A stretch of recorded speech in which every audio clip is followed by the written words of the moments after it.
नमस्कार, मैं राहुल गौतम और आप देख रहे हैं संचार जगत चैनल। आज संचार जगत चैनल के दर्शकों के लिए हम एक ऐसे कलाकार से आपको मिला रहे हैं जो अपने उम्र के हिसाब से तो छोटे लग रहे हैं, लेकिन फन के हिसाब से बहुत बड़े कलाकार इनमें आगे के लिए भी छिपा हुआ है और प्रेजेंट में भी, वर्तमान में भी एक अच्छे सिद्धस्थ कलाकार बनने की कड़ी में अभी शुरुआत कर चुके हैं। आज हम अथर्व भट्ट से मिल रहे हैं। जी हाँ, वही अथर्व भट्ट आप जानते भी हैं, एक दो कार्यक्रमों में अभी देखा है।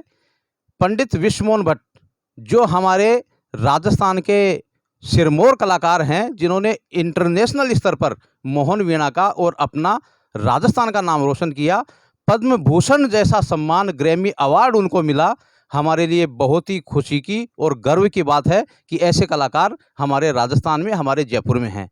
उन्हीं के परंपरा को, उन्हीं के मोहन वीणा को अपने साथ सहेजते हुए उनके पौत्र अथर्व भट्ट आज हमसे मुखातिब हो रहे हैं। अथर्व, आपका संचार जगत में हार्दिक अभिनंदन है। जी धन्यवाद। आपको संचार जगत के दर्शक सुन रहे हैं, देख रहे हैं। हम आपकी परफॉर्मेंस भी दिखाएंगे। उससे पहले हम आपसे बात करना चाहते हैं, हमारे दर्शक जानना चाहते हैं कि आपने मोहन वीणा को कैसे चुना। आपने जब अपने बचपन में पैदा हुए, आप आंखें खोली तो आपको विरासत में संगीत मिला और उसके साथ आपने इस वाद्य को चुना और आप क्या इस वाद्य के प्रति आगे तक भाव रखते हैं, थोड़ा सा आप बताएं। जी, ये साज हमारे परिवार मेरे दादाजी का बनाया हुआ है, तो मैं इसी को ही आगे बढ़ाना चाहूँगा, पसंद करूँगा। और जब लॉकडाउन के दौरान जब दादाजी घर पे थे, तो मेरा उनका रियाज़ जब वो करते थे, तो मेरा सुन के उसमें दिलचस्पी हुई कि मैं सीखूँ इसको, वो करूँ। इसकी मुझे बहुत इम्प्रेसिव साउंड लगी, वो लगा। तो फिर मैंने इसको बजाया तो मुझे मज़ा आने लगा। तो ऐसे ही इसको मैंने शुरुआत की इस साज को बजाने की। लॉकडाउन में शुरुआत की, इन्होंने रियाज़ की और दादाजी जब बजा रहे थे तो इन्होंने सुना और सुन कर के ये मोहन वीणा की तरफ आकर्षित हुए और इन्होंने दादाजी से पूछा, पंडित विश्वमोहन भट्ट साहब से पूछा कि मैं भी सीखना चाहता हूँ, बजाना चाहता हूँ, और उन्होंने सहर्ष स्वीकृति दी और तब से ये रियाज़ कर रहे हैं। और हम पढ़ाई के प्रति भी हम इनका रुझान देखते हैं। आप कौन-सी क्लास में हैं अभी? मैं अभी 11वीं कक्षा में पढ़ता हूँ, 11th क्लास में। पढ़ाई के साथ-साथ आप इसका कैसे बैलेंस बना पाते हैं?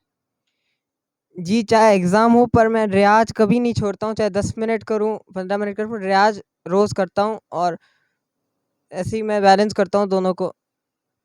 पढ़ाई के साथ-साथ रियाज़ कर रहे हैं, दोनों को बैलेंस बनाकर चल रहे हैं। रियाज़ चाहे 10 मिनट करें, 1 घंटा करें, 2 घंटा करें, उसके बीच से भी, पढ़ाई के समय के बीच से भी ये रियाज़ के लिए चुरा लेते हैं समय। आप रियाज़ कौन से वक़्त करते हैं?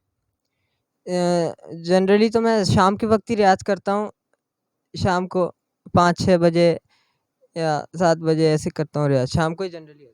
जैसा कि हम सुनते हैं, बड़े कलाकार कहते हैं, आपके दादाजी भी एक सिद्धस्थ फनकार हैं, वो भी आपको बताते होंगे कि कलाकार काफ़ी 8-8 घंटे, 5-5 घंटे रियाज़ करते हैं, तो आपको भी इतना रियाज़ करना पड़ेगा।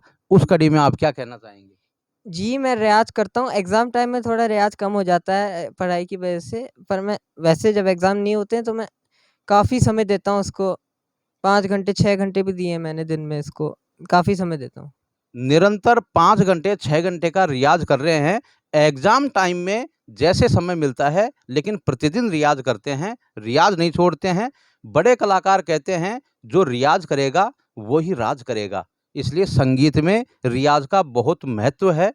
हम अथर्व से जानेंगे कि इस मोहन वीणा के साथ ये कौन-कौन सी रागें बजाने लग गए हैं और इनका जो अभी कार्यक्रम एक देखा, उसमें काफ़ी लाइक्स आए हैं और ऑनलाइन भी दर्शक इनको पसंद कर रहे हैं। मैं हमारे संचार जगत के दर्शकों को मैं सुनाना भी चाहूँगा इनका वादन, लेकिन उससे पहले हम जानना चाहेंगे कि इस वाद्य की कौन-सी खूबी इनको पसंद आई? जी, मैंने राग किए हैं जैसे मारू बेहाग, जोग, गावती, मधुबंती, विश्वरंजनी, मियाँ मल्हार और आदि और भी किए हैं। इन रागों का समावेश इन्होंने अपने वादन में किया है और ये इतना अनुपम साज है, राजस्थान का उपहार है, जो पंडित विश्वमोहन भट्ट साहब ने पूरे हिंदुस्तान को दिया है। इसमें मीड़, गमक, छोटी-छोटी तानों का प्रयोग होता है और बड़ा कर्णप्रिय साज है। इसमें हम अथर्व से सीखेंगे थोड़ा-सा बजाना, हमको जब फुर्सत मिलेगी, तो हम भी अथर्व से सीखेंगे। लेकिन अभी संचार जगत के दर्शकों के लिए खास प्रस्तुति अथर्व की करवाने वाले हैं हम। अभी आप इंतज़ार करते रहिए, आपको जल्दी अथर्व की प्रस्तुति मिलेगी जिसमें मीड़, गमक और झाले तक की प्रस्तुति आपको देखने को मिलेगी। हम अथर्व से पूछना चाहते हैं कि अपने दादाजी का जैसा ही नाम रोशन करेंगे? जी, बस मैं प्रयास करूँगा, कोशिश करूँगा इस साज को आगे बढ़ाने की और इसको और आगे पहुँचाने की, साज को मैं कोशिश करूँगा। उस राशिद खान साहब को सुनना बहुत पसंद करते हैं। राशिद खान साहब बहुत उच्च कोटि के कलाकार हैं, उनको सुनते हैं। जसराज जी को सुनते हैं आप? जी, हाँ। जी, सुनता हूँ, जसराज जी को सुनता हूँ। अभी पिछले दिनों जसराज जी हमारे बीच नहीं रहे और उनकी प्रस्तुतियाँ जयपुर में काफ़ी रही हैं आकर्षक और जयपुर के श्रोता काफ़ी उनको पसंद करते हैं। अथर्व बड़े-बुजुर्ग कलाकारों को भी सुनना पसंद करता है। अच्छी चीज़ें जहाँ मिलती हैं वहाँ से सीखने का भी प्रयास करते हैं अथर्व। आप मोहन वीणा के अलावा पहले आपने कोई साज़ बजाया? नहीं, जी नहीं, मैंने मोहन भी नहीं बजाया है, सिर्फ़ इसी पे ही मैं फ़ोकस करता हूँ क्योंकि ये मेरे दादा का ये क्रिएशन है और मैं इसी को ही आगे बढ़ाना चाहूँगा और पसंद करूँगा। मैं और साथ सुनता हूँ पर बजाता सिर्फ़ मोहन भी नहीं हूँ। बहुत बड़ी बात कह दी अथर्व ने कि अपने दादा की विरासत को सहेजना ही इसका फर्ज है, दायित्व है। बहुत वाद्य यंत्र देखे हैं, सुनते हैं, लेकिन सीखा मोहन वीणा को ही। मोहन वीणा को ही आगे बढ़ाना है।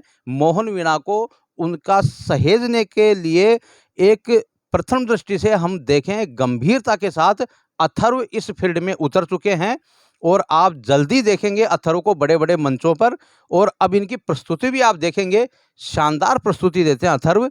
आइए सुनाते हैं आपको अथर्व भट्ट की प्रस्तुति मोहन वीणा पर।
तो ये थे अथर्व भट्ट, पद्म भूषण पंडित विश्वमोहन भट्ट के पौत्र और उनके पुत्र सौरभ भट्ट के बेटे। सौरभ जी लगातार अथर्व के ऊपर पूरा मॉनिटरिंग करते हैं, ध्यान रखते हैं। स्टूडियो में हम बैठे हैं उन्हीं के साथ यहाँ पर। ऐसे ही राजस्थान के अन्य कलाकारों को आपके समक्ष लाते रहेंगे। आज अथर्व भट्ट को सुनकर हम सभी मोहित हो चुके हैं। आप भी अच्छा महसूस कर रहे होंगे, हमें पूरी उम्मीद है। अपनी जानकारी हमारे चैनल पर आप दें और अथर्व भट्ट को आशीर्वाद दें, ताकि ये आगे जीवन में आगे बढ़ता रहे और इस वाद्य का नाम रोशन करता रहे। ऐसे ही अन्य कलाकारों को लेकर आपके समक्ष हाजिर होंगे। तब तक हमें इजाज़त दीजिए। नमस्कार।